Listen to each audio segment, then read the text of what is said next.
Trade République, la banque pour mieux dépenser, épargner et investir présente Sud Radio, les incontournables de l'argent. Thomas Binet. Bienvenue dans un nouvel épisode d'Oser investir, les incontournables de l'argent. Je suis accompagné par Mathias Bassino, directeur des marchés européens de la néobanque Trade République.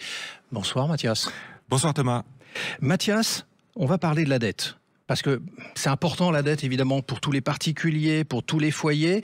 Mathias, la dette c'est bon ou mauvais pour l'argent des gens? C'est comme le cholestérol, il y a le bon, il y a le mauvais? Dites-nous.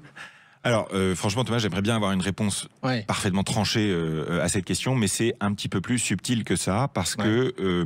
alors déjà, si on parle de la dette de l'État, là je vous réponds, c'est mauvais. L'État utilise la dette pour fonctionner. Là c'est une catastrophe, parce que ça veut dire qu'il y a un problème, il y a un déséquilibre fondamental. Pour les particuliers, je dirais qu'il y a la bonne et la mauvaise dette.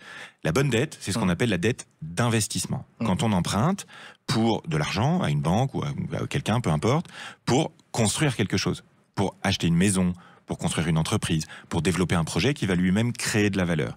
Ça, c'est une dette d'investissement. J'inclus là-dedans les dettes pour faire des études, parce que c'est investir sur soi-même. De l'autre côté, il y a la dette, les crédits de consommation.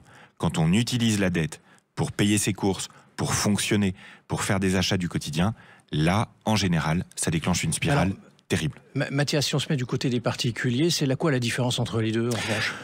On peut prendre deux exemples très simples. D'un côté, vous avez le crédit immobilier, où là, on va être en ce moment en moyenne autour de 3% par exemple d'intérêt annuel.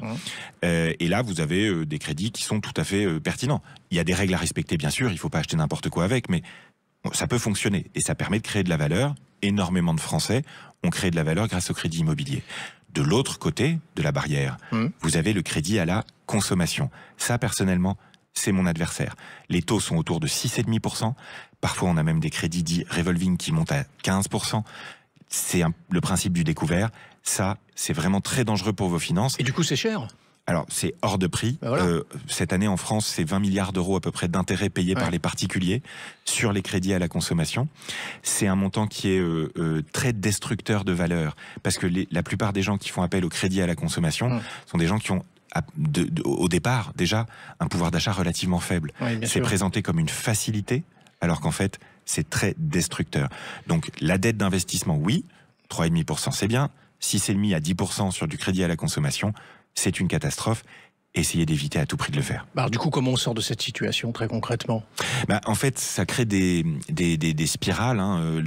C'est la première cause de surendettement en France. Quand on est pris dans une spirale de crédit à la consommation hors de prix, c'est ce qui est arrivé à ma famille, eh bien, la seule solution, c'est le dossier de surendettement Banque de France qui permet d'étaler la dette, de la réduire, de réduire son coût aussi, parce qu'à nouveau, des taux de 15%, c'est très élevé.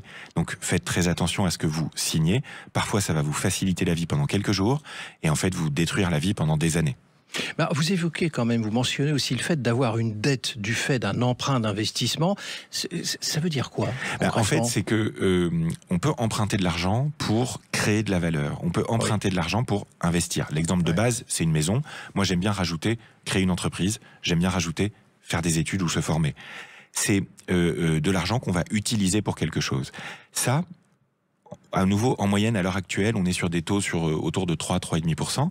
Je rappelle que c'est des taux annuels. Donc, il faut bien que tout le monde ait en tête que acheter une maison avec un crédit immobilier à 3,5%, c'est par an. Ça veut dire quoi? Ça veut dire qu'à 3,5-4%, vous êtes sur payer une fois et demie votre maison. Donc faites attention au taux que vous signez. On y reviendra sur la chronique, dans une autre chronique, Mathias, sur le crédit immobilier, justement, voir si c'est un bon investissement ou pas. Vous avez en partie répondu. Merci pour votre analyse. On vous retrouve mardi prochain pour un autre numéro d'Oser investir, les incontournables de l'argent. Et pour ce qui me concerne, je vous donne rendez-vous dimanche matin dès 9h30 dans la matinale week-end. Sud Radio, les incontournables de l'argent. Thomas Binet. Avec Trade République, la banque pour mieux dépenser, épargner et investir.